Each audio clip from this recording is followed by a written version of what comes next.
Hi, Brad. How are you? I'm okay. You? I'm full after that huge lunch you've fed me. I'm ready for Okay. siesta. Well, let's see if we can try and have some answers. Could you please give us a short introduction about who you are to our students? Sure. My name is Brad Sundberg. I'm a voting member of the Grammys in the recording industry. I started in the music industry when I was about 20 years old, and I wound up working with Michael Jackson for about 18 of those years. I worked on albums called Bad, Dangerous, and History. I also worked with a lot of other artists, Barbra Streisand, Quincy Jones, Stevie Nicks. But Michael was kind of my, that's who I kind of stayed tight with for a long time. So after working with Michael in the studio, he asked me to start building systems for him at a ranch called Neverland. So I was at Neverland for years and years. He would come up with dreams, and I would have to make them real. Okay. A little bit more personal. What are your favorite style of music and from the past and from nowadays? You know, when I grew up, I'm going to sound really old. My mom is a church organist. So I've grown up, with gospel music, with church music, but I also, disco. I was young in the 70s, so I love, Gloria Gaynor, ABBA, that kind of stuff. But then as I got a little bit older, I started loving rock. So Pink Floyd, Van Halen, Steely Dan, that kind of stuff. I'm not a big country fan, but most other genres of music I love. I love dance music, but I don't dance. I'm a 6'3" Swedish American guy that doesn't dance, but I love dance music.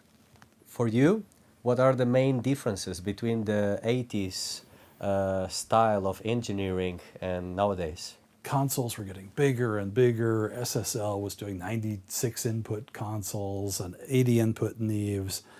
So it was big, it was expensive, the equipment was always getting hot. So I think studios are more reliable. I think, using computers, using Pro Tools, things like that, they're not perfect, but it's just different. The way we did it was maybe a little more old school. But now there's some amazing, there's some amazing artists that are using technology, I think, in ways that we never imagined. If you could give perhaps 2 or 3 topics for our students that you used to use back then and that you would like to see that the engineers nowadays could use hard. it. Well, I talked about it in my lecture a little bit today, and one of them, I was a little bit of a geek.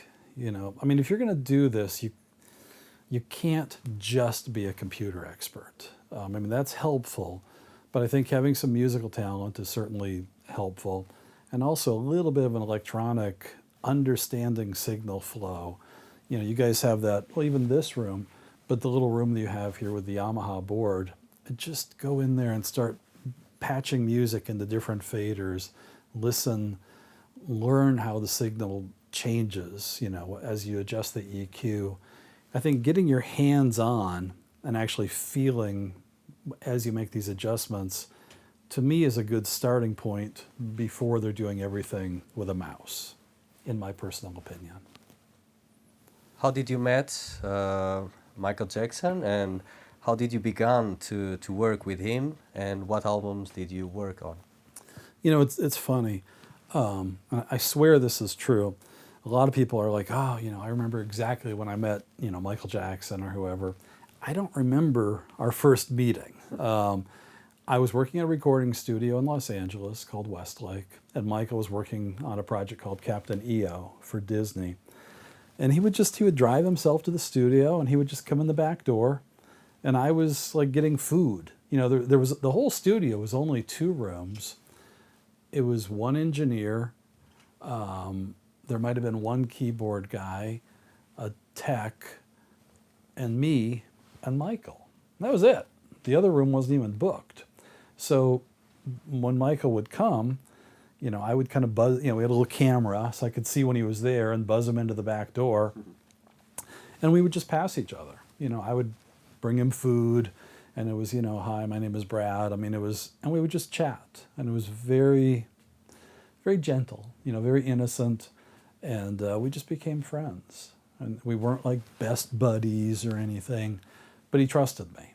And one thing I kind of wish I would have talked about upstairs just a little bit, but how important trust is.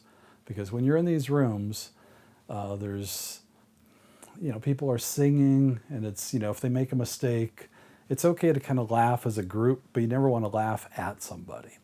And Michael knew I would never make fun of him, and I would never steal from him. And we just became friends, and it lasted for years and years. Could you give us some examples about the duties you had to develop as a technical director? Yeah, the term technical director, it's kind of made up. I think they stuck that on the records, but I like to say that I wore many hats. I don't know if that translates into Spanish or not, but that means, sometimes if Michael needed somebody to go to the store and, buy some CDs, sure, I'll go do it.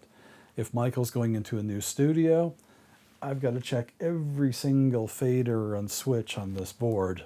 That's my job. Michael's going to do vocals, and Bruce is mixing another song. I'll help record the vocals. So even something as silly as decorating his lounge. We talked about this upstairs, the importance of making the artist feel important and comfortable. Not so much important, but comfortable. When Michael would walk into a new studio, I don't want it to be sterile. I know that Michael likes movies, so we put a couple movie posters up. I know that he likes fun. We'll get a toy train, or we'll do something, anything to make it comfortable and fun for him, so he kind of feels like we care for him. And so all that stuff plus 99 others is what I did for him. What was the most important thing you have learned by working with Michael Jackson, with Bruce, and with Quincy Jones? Oh, wow. That's a good question. It doesn't come easy. It takes work. It takes work. It takes work. It takes work. There's no shortcuts. So attention to detail, practice, practice, practice. These guys didn't get to where they are out of luck. If somebody says, oh, I'm just not lucky, I don't get the cool sessions. Well, there's sometimes you have to make your own luck. And so hard work, dedication, and Michael was remarkably talented. But, you can't just have one thing. It takes talent and it takes a lot of work. So, these guys, during the, Back on the Block, and I know that's not a Michael album, Quincy wasn't a kid, Quincy's still going strong. But, we were mixing until 5 a.m, and I'm exhausted. And these old guys, they're not going home, I'm asleep on the floor. That's the kind of dedication that it takes. This is not a normal industry. You don't just clock out at 5 o'clock and see you tomorrow. So you've got to be willing to make those sacrifices. I guess that working with Michael Jackson wasn't always easy, as it might seem. Is there anything you regret or that you would have changed back then? Oh, wow. Boy, you're hitting me with hard ones. So anything I would change. We weren't perfect, but I think the way that we did it, you're working with an artist that's very creative, and you're working, I'm just going to be blunt, you're working with a lot of egos, especially on the Dangerous album, and on History, and just kind of managing, doing your best to take care of all of these egos, but no, I don't. There's really nothing I can think of that we would change.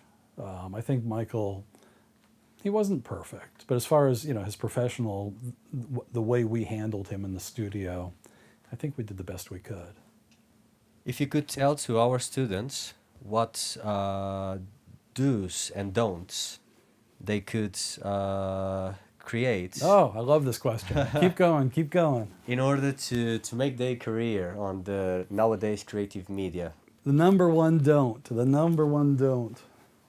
is don't do this. Throw this away as quickly as you. We're all addicted to cell phones. I am, you are, everybody is. When you're in a recording session, shut it off. You need to be different than the other engineers. So shut the phone off, shut Instagram off, pour all your attention into that singer, into that artist, just 100%. If they seem the least bit uncomfortable or they seem thirsty, you need to be on it. Don't go overboard, don't act like a crazy person. But I think, the world that I grew up in and the world that they're growing up in is very different. And, social media and just constant attention. How many likes did I get? Am I popular? You've just got to walk away from that just for a couple hours. And it's not easy, but it sets the tone for a session. What are your current projects, and do you have any ideas for your future? I'm kind of boring. I build home theaters, I build recording studios. I live in Orlando, so I don't interact with, Hollywood as much as I used to. But I love building things, and I have to blame Michael. Michael got me into this business, kind of switching from studio life to building, crazy music systems for people. And I love it. It's the perfect spot for me to be right now. We also do the seminars. So the seminars are a hobby, but we do about 20, 25 seminars a year or something like that. So we travel quite a bit, and I love it. I mean, I can't stress enough. Tonight and tomorrow, I'm going to be here with a lot of Michael Jackson fans, and that's fantastic. We have a lot of fun together. But I think the most rewarding part of this journey is what I did today, when I'm able to meet with a bunch of young engineers, young producers. And I don't want to get all sappy, but that really means a lot to me. I love being able to kind of share some knowledge of where I've been and maybe give a couple tidbits of how I can help them.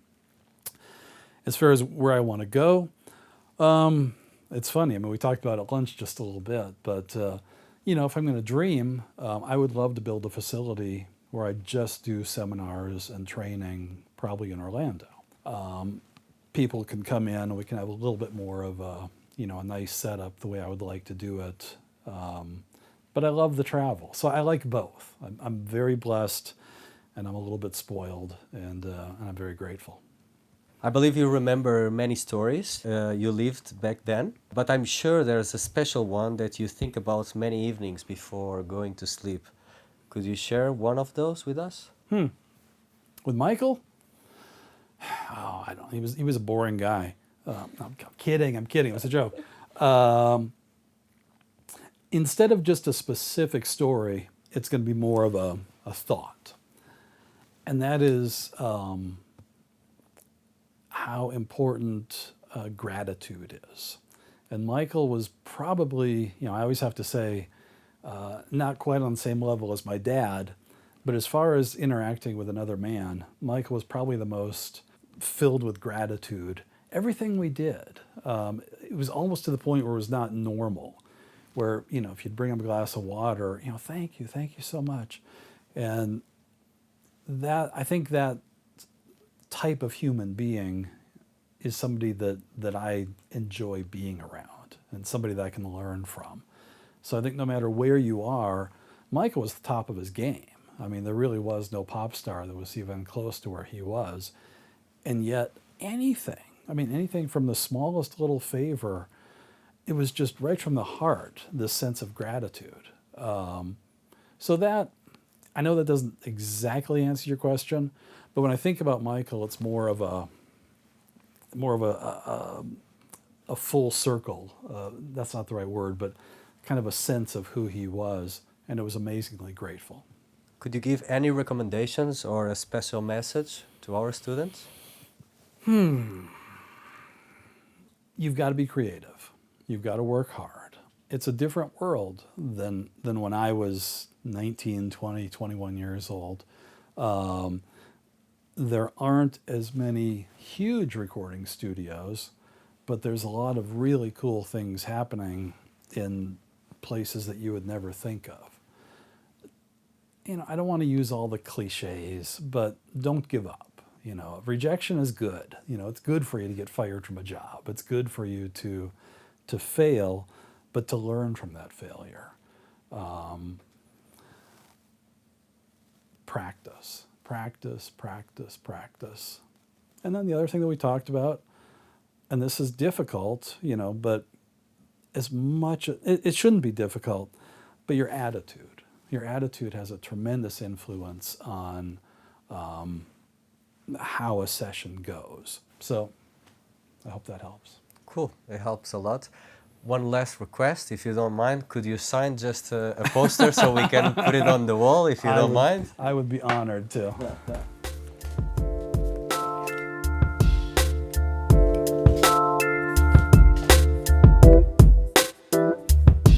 There you go, my friend. Many, many thanks, Brad, for your visit. Thank you very much. SAE has been fantastic, as always, and I look forward to coming back.